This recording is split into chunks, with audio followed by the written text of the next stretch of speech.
In this video lecture, I'm going to discuss about how to run Python codes inside the Vim text editor.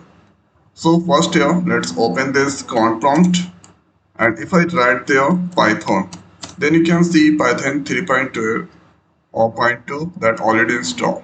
So first you need to download and install the Python. After that, let's open the Vim text editor. So this is the editor here. So here, going to run Python codes. So first thing is you need to press the I.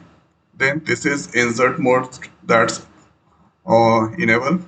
Thereafter write the print function. Insert the double quote writing hello world.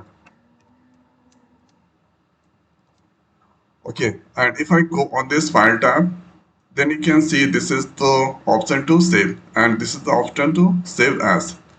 So you need to press here ESC, then colon W, and here you need to give the file name.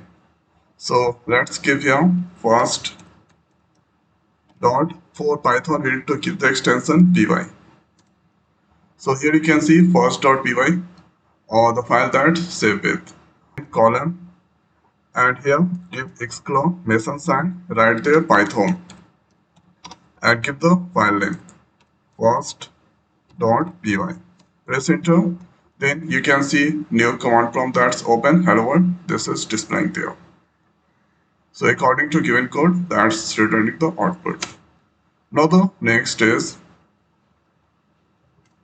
so thereafter I'm going to print add two numbers using this Vim text editor of Python codes. So let's copy this one and here press I. So this is now insert mode that's available, and here let's paste there, and here we need to save that.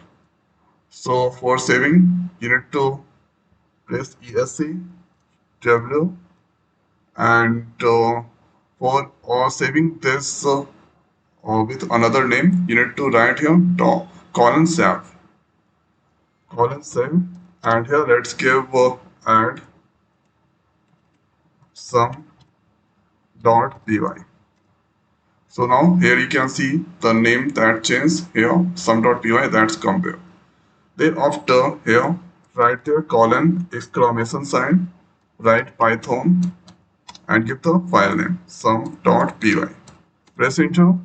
So here let's enter first number, second number, and after entering first and second number, that's output, it's displaying 14. Okay. So according to given code, that's displaying the output. So this is the most simplest way we can run Python codes inside Vim text editor. So I hope guys this video is helpful for you. So now this video is over. So thanks for watching. See you next. Thank you.